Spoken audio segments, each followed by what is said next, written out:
Senhora Presidente, Senhora Ministra, Senhores Secretários de Estado, caros deputados. Senhora Ministra, a possibilidade da alienação dos terrenos do Centro de Produção do Norte da RTP é um assunto que muito preocupa os deputados do Partido Socialista, obviamente, como aliás terá notado na pergunta que lhe dirigimos no dia 10 de março e à qual já teve a oportunidade de nos responder, como aqui foi referido. Mas hoje reunimos nesta Comissão da Cultura e, sendo esta uma Comissão de Cultura e de Comunicação, por estes dias fiz uma reflexão que gostava de partilhar consigo precisamente sobre imprensa e cultura. Aliás, não será novidade para si o que lhe vou dizer, mas a prensa móvel, inventada pelo Gutenberg em meados do século XV, revolucionou a imprensa escrita e a cultura de uma forma de facto notável, porque antigamente, na Idade Média, antes disso, cabia aos monges copistas, sentados num escritório, copiar os livros à mão, que eram necessários, que era obviamente uma tarefa difícil. Ora, quando o PSD deu entrada deste requerimento, no dia 11 de março, e tratando-se do mesmo assunto da pergunta que tínhamos dirigido ao Governo, eu recordei-me disto ao lê-lo.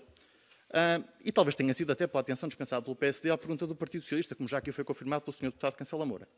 Com efeito, assim rezava a pergunta do Partido Socialista.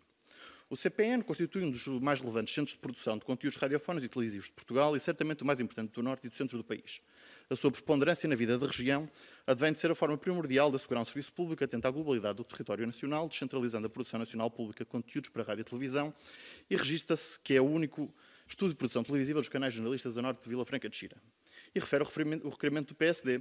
Ora, o Centro de Produção do Norte da RTP é um dos mais importantes centros de produção de conteúdos radiofónicos e televisivos da Península Ibérica, seguramente o de maior preponderância a norte do Tejo. Para além de ter estado na vanguarda da descentralização da produção nacional pública de conteúdos de rádio e televisão, é também o único estúdio de produção televisiva dos canais jornalistas sediado fora da área metropolitana de Lisboa. Enquanto lhe falo disto, obviamente, não se esqueça dos monges copistas, que eu vou voltar a esse assunto mais à frente.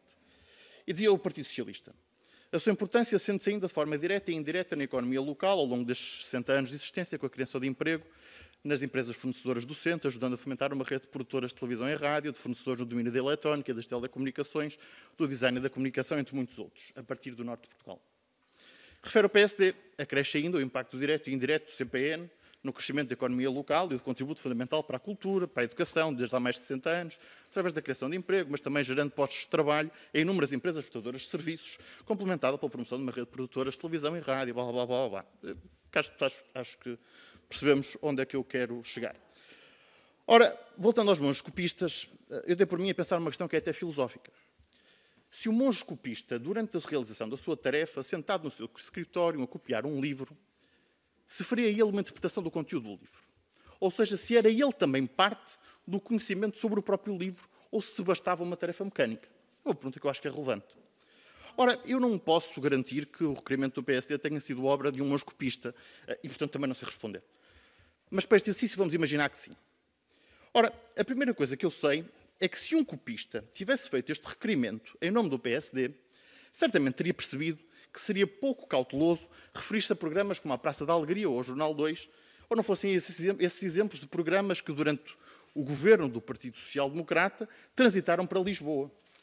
Facilmente se concluiria que esta súbita defesa do Centro de Produção do Norte seria fundada por mero interesse de circunstância. A segunda e mais importante é que talvez fosse útil colocar as questões certas aos intervenientes certos. Ora, este requerimento, que por acaso até fala da responsabilidade do Conselho de Administração da RTP, pretendia ouvir nesta sede a Ministra da Cultura, o Sr. Presidente da Câmara Municipal de Vila Nova de Gaia e a Comissão de Trabalhadores da RTP. No entanto, não vemos que o PSD tenha particular intenção em ouvir estas entidades, pois não se consegue compreender qual é o objetivo de as ouvir depois desta audição que está a decorrer neste momento. Ora, o que o nosso copista não tinha a obrigação de saber, mas que o PSD devia recordar, é que o Ministro Poiás Maduro, no último governo PSD-CDS, promoveu a instituição do Conselho Geral Independente da RTP como forma de retirar influência governativa da RTP. Ora, é por isso com estranheza que observamos que este requerimento não pretende ouvir o único responsável pela alienação de património imobiliário, que seria, obviamente, o Conselho de Administração da RTP, tal como requereu o Partido Socialista em devido tempo. Aliás, diga-se que certamente não teria problema em voltar a esta casa pela mão do PSD. Certamente não será por esquecimento ou por desconhecimento. Aliás, o mesmo PSD, sobre assunto similar e até no mesmo Conselho, não se esqueceu de dirigir o seu requerimento a quem de direito. Aliás, sobre assunto similar e até no mesmo Conselho, não pretendeu ouvir a Comissão de Trabalhadores nem o Presidente da Câmara Municipal de Vila Nova de Gaia. Pode a responsabilidade ser do copista, mas aos monges não se conhecem nem intenções autárquicas, nem jeito para o espetáculo. E, portanto, compreendemos que desta audição que o Conselho de Administração não terá comunicado essa intenção ao Governo. Isso para nós é claro neste momento e já tiveram a oportunidade de o responder.